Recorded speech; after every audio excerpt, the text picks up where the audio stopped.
우리가 출애굽기를 묵상하다 보면 이 성막에 대한 말씀이 많이 나오고 또 반복됨을 알 수가 있습니다. 출애굽기에 성막에 대한 말씀이 총 13장이 나오는데요.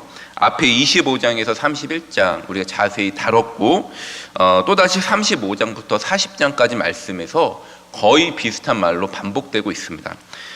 이 부분에 차이점이 있다면 이 앞부분에서는 성막 제작에 대한 지시를 말씀했다면 이 후반부 뒷부분은 실제로 성막 제작이 수행되는 것에 초점을 맞추고 있습니다. 여러분, 오늘 말씀은 이 지성소와 성소 안에 들어가는 성물을 제작하는 것에 대한 말씀인데요. 1절을 보면 이 막중한 사역을 감당하는 총책임자 이름이 나옵니다. 그 사람이 누구입니까? 바로 부살렐이라는 사람이라고 나와 있죠. 이름의 뜻이 여호와의 그늘이라는 의미를 가지고 있습니다. 오늘 보면 조금 앞부분으로 가시면 출애굽기 35장 30절에서 31절에 이런 말씀이 나옵니다. 하나님이 모세를 통해서 부살렐을 지명하여 부르시면서 하나님의 영이 그에게 충만하게 임재하고 지혜와 총명을 부어주셨다, 이렇게 기록되어 있습니다. 즉 여러분, 이 성막 제작, 성물 제작이라는 아주 막중하고 정말 중요한 이 일을 감당하는데 부살렐이 자기가 가진 기술로만 감당한 것이 아니라 지명하여 부르셨을 때 성령이 함께 하시고 지혜와 총명이 함께 하셨기에 이 막중한 사역을 감당할 수 있었고요. 또 그것을 일할 때 여호와의 그늘과 보호하심 속에서 감당했음을 우리가 알 수 있습니다. 오늘날도 마찬가지입니다. 하나님이 우리를 일꾼으로 또 직분자로 부르실 때는 하나님의 영이 함께 하시고 지혜와 총명이 우리 가운데 부어지게 되는 것이죠. 우리가 이것을 사모할 때 우리에게 맡겨진 사역을 또 하나님의 보호하심과 그늘 아래 넉넉하게 또 기쁨으로 감당하게 되는 것을 이 부살렐을 통해서 발견하게 됩니다. 이어서 이제 성소와 지성소 안에 들어갈 기물들을 우리가 5가지를 살펴보려고 하는데요. 이미 이 성물들 하나하나의 모양이나 크기는 앞부분에서 자세히 다뤘기 때문에 이런 내용은 생략하고 그 성물들이 담고 있는 영적 의미가 무엇인가 이 시간 상고하면서 함께 기도의 자리로 나아가기를 원합니다. 먼저 1절부터 9절까지의 말씀을 보면 지성소 안에 위치해야 될 언약궤에 대해 말씀하고 있습니다. 이 언약궤는 우리가 증거궤 이렇게 부르기도 하고 여호와의 궤 이렇게 부르기도 합니다. 언약궤는 성막 중에서도 가장 중요한 안쪽 지성소 안에 위치하도록 하였죠.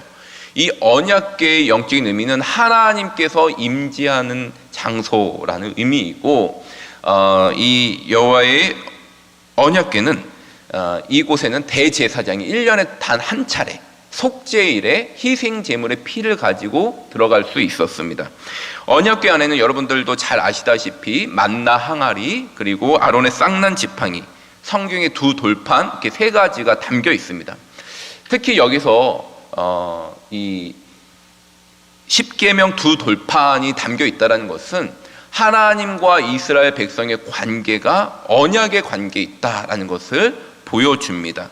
그리고 이 언약궤의 위치가 지성소에 있다는 것을 볼 때, 그 위치를 볼 때 하나님과 이스라엘 백성의 언약 관계를 이끌어가는 것은 이스라엘 백성의 어떤 순종이나 행위, 그들의 노력에 있다기보다는 하나님께서 이 언약을 신실하게 이끌어 가신다라는 그 약속이 이 위치에 또 언약궤 안에 담겨 있다라는 것을 우리가 보게 됩니다.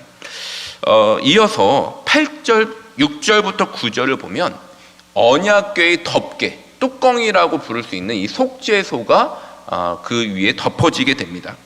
속죄소는 순금으로 만들어지는데 날개를 편 천사 2 그룹이 서로를 마주보고 또 이 속죄소를 내려다보도록 만들었습니다. 대제사장이 속죄일에 희생제물 수송아지 피를 가지고 이 지성소 안에 들어가 속죄소 위에 피를 뿌리게 됩니다. 피를 여기다 뿌리는 이유와 목적이 무엇일까요? 레위기 16장 16절에 보면 그 목적에 대해서 말씀하고 있습니다. 제가 읽어드리도록 하겠습니다. 곧 이스라엘 자손의 부정과 그들이 범한 모든 죄로 말미암아 지성소를 위하여 속죄하고 또 그들의 부정한 중에 있는 회막을 위하여 그같이 할 것이요. 여러분, 이 속죄소가 순금으로 정교하게 만들어져서 언약궤 위를 덮고 있는데, 대제사장이 1년에 한 번 속죄에 들어가서 소송아지 피 희생제물의 피를 뿌리는 이유는 그 뿌림을 통해서 이스라엘 백성의 모든 죄와 제사장의 모든 죄가 사해지기 때문입니다. 그래서 여러분, 이 속죄소를 또 다른 말로 시은좌 이렇게 부르기도 하죠. 의미가 여호와의 은혜가 임하는 자리, 여호와의 은혜가 베풀어지는 자리라는 의미입니다. 사랑하는 여러분, 하나님이 성막을 허락하신 이유가 무엇입니까? 성막을 제작하도록 하신 이유, 바로 하나님께서 이 땅에 내려오셔서 이스라엘 백성들 중에 함께 하시고 동행하시겠다는, 그들 가운데 임재하시겠다는 의미이죠. 그런데 하나님이, 거룩한 하나님이 이스라엘 백성 가운데 임재하시려면 한 가지 문제가 해결되어야 되는데, 그것이 바로 죄의 문제입니다. 그러므로 희생제물의 피를 쏟아서 모든 죄가 사함받게 하는 이 속죄소라는 이 성물은 굉장히 중요한 성물이다라고 할 수 있습니다. 여러분, 오늘날도 마찬가지입니다. 우리가 살아갈 때 하나님의 임재가 우리와 함께 하시고 하나님과 동행해야 되는데, 여러분, 우리가 하나님의 임재 가운데 충만하게 거하려면 한 가지 문제가 해결돼야 되는 것이죠. 그것이 바로 우리의 죄의 문제입니다.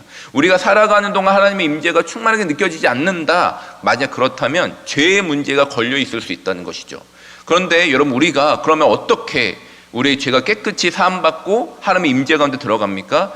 구약시대에는 매년마다 희생 제물을 바쳐야 됐지만, 이제는 단번에 영원히 드린 골고다 언덕 십자가에서 흘리신 예수 그리스도의 보혈, 그 보혈이 우리를 영원히 깨끗하게 하는 줄 믿으시기 바랍니다. 우리가 그 보혈에 의지하여 하나님 앞에 나아갈 때 우리의 죄가 깨끗이 사함받고 하나님의 임재와 동행하심이 우리 가운데 충만하게 임재하실 수 있음을 여러분 다시 한번 확신하시기를 주님의 이름으로 축복합니다. 계속해서 10절부터 29절 말씀을 보면 성소에 만들어지는 성물 3가지가 나오고 있습니다. 진설병 상과 순금 등잔대, 그리고 분향단이 나오는데요. 먼저 10절부터 16절까지가 진설병 상에 대한 말씀입니다. 이 출애굽기 25장 말씀을 보면 진설병 상 위에는 안식일마다, 매 안식일마다 12개의 진설병 떡이 놓여지게 됩니다. 여러분, 이것이 상징하는 바가 무엇이냐면 여호와께서 언약 백성의 모든 필요를 아시고 공급해 주신다라는 그런 의미가 담겨 있습니다. 더 나아가서 하나님은 언약 백성들의 필요를 다 공급해 주실 뿐만 아니라 그들이 여호와 식탁에 함께 나와 그 식탁의 자리에서 함께 먹는 것을 기뻐하신다라는 의미죠. 사랑하는 여러분, 하나님의 백성인 우리가 세상 사람들과 다른 차이점이 무엇일까요? 여러분, 이 진설병 상을 묵상할 때 우리가 세상 사람들과 다른 한 가지는 우리의 모든 필요를 하나님이 아시고 공급해 주신다는 확신입니다. 여러분, 이 확신이 있을 때 우리가 무엇이 부족하고 좀 연약하다고 해서 그것을 일희일비하지 않게 되는 것이죠. 내가 비록 지금 부족하지만 낙심하지 않고 하나님께 내어 맡기며 하나님의 채워주심을 확신하며 살아가는 사람들, 이 사람들이 바로 하나님의 백성이라 할 수 있습니다.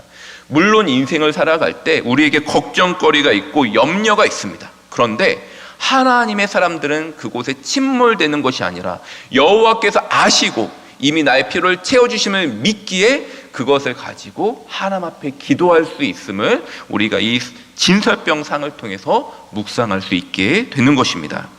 이어서 17절부터 24절 말씀을 보면 순금 등잔대가 기록되어 있습니다. 이 제사장들이 성소에서 일을 하게 되는데요. 성소에서 일을 할 때 성소에는 창문이 없습니다. 그래서 빛이 없어요.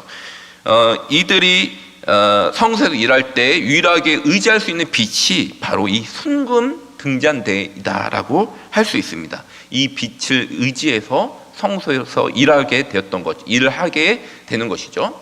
여러분, 우리가 빛하면 떠올려지는 여러 가지 말씀이 있는데 특별히 요한복음의 이 빛에 대한 말씀, 특별히 요한복음 8장 12절 우리 주님께서 친히 하신 말씀이 있는데 제가 한번 읽어드리도록 하겠습니다. 예수께서 또 말씀하여 이르시되 나는 세상의 빛이니 나를 따르는 자는 어둠에 다니지 아니하고 생명의 빛을 얻으리라. 우리 주님께서 친히 말씀하셨듯이 어둠 가운데 가득한 이 세상을 비추시는 생명의 빛, 유일한 빛, 완전한 빛이 예수 그리스도이심을 확신하시기 바랍니다. 여러분, 이 제사장들이 순금 등잔대에 의지하여 성소에서 일했듯이 우리가 살아갈 때 우리의 참빛 대신 예수님을 의지하여 살아가야 하는 것이죠. 오늘도 주님을 바라보면서 우리의 삶의 길 한 걸음 한 걸음 비춰주시고 내가 가야 할 곳, 내가 있어야 될 곳, 특별히 우리 자녀들이 가야 할 곳을 우리 주님께서 친히 그 길을 비춰달라는 간구가 우리 가운데 있을 수 있기를 주님의 이름으로 축복합니다. 마지막으로 25절부터 29절까지의 말씀을 보면 분향단이 기록되어 있습니다. 이 분향단을 만들 때는 일단 출애굽기 30장에 이 분향단에 대한 말씀이 자세히 기록되어 있는데요. 매일 아침과 밤마다 저녁마다 하나님께 태워드리는 향의 제사를 드리게 됩니다. 이 분향단을 통해서 향의 제사를 드리면 연기와 그 향 냄새가 성소에 가득 메꿔지게 되는 것이죠. 이게 하나님 앞에 올려드리는 기도를 상징하는 것입니다. 여러분, 그런데 이 분향단이 어디에 있는지 위치를 좀 우리가 생각해 볼 필요가 있습니다. 분향단은 성소에 위치해 있는데요, 지성소와 성소 사이에서 지성소에 가장 가까운 곳에 위치한 곳이 분향단입니다. 여러분, 이게 무엇을 의미할까요? 하나님께서 이 언약 백성을 삼으신 데서 멈추신 것이 아니라 언약 백성들이 하나님 앞에 나와 계속해서 기도하며 하나님과 친밀한 영적 교제를 누리기를 원하고 계시다라는 사실입니다. 하나님께서 우리의 기도를 듣길 원하시고 가장 가까이에 두기를 원하신다라는 것이 이 분향단의 영적인 의미에 담겨 있는 것이죠. 분향단을 끝으로 이 성소의 기물, 오늘 이 37장의 말씀이 마무리됐는데 우리 마지막 29절 말씀만 함께 합독하도록 하겠습니다. 우리 29절 말씀 합독합니다. 시작. 거룩한 관유와 향품으로 정결한 향을 만들었을 때 향을 만드는 법대로 하였더라. 이 분향단이 하나님의 법대로 하였다라고 마무리됩니다. 사실 분향단뿐만이 아니죠. 성소에 있는 모든, 지성소의 모든 성물들, 성막이 하나님의 법대로 만들어졌습니다. 하나님의 뜻과 하나님의 계획하신 대로 만들어졌다는 것이죠. 이를 부살렐, 오홀리압 이런 사람들이 앞장서서 만들었지만 그 성막을 통해서 오직 하나님의 뜻과 하나님의 계획하심과 하나님만 드러나야 한다는 것입니다. 여러분, 오늘날 하나님이 또한 우리를 교회로 부르셨고 각각의 직분으로 일꾼으로 맡겨주셨습니다. 바라기는 하나님의 영과 지혜와 은혜가 우리 가운데 충만하여져서 우리가 감사함으로 이 맡겨진 사명들을 감당할 뿐만 아니라 우리의 섬김을 통해서 오직 이 충영교회 위에 그리고 우리의 삶 가운데 오직 하나님만, 하나님의 뜻과 하나님의 계획하심만 드러나는 복된 교회, 우리 복된 성도들 되시기를 주님의 이름으로 축복하며 기도합니다. 아멘.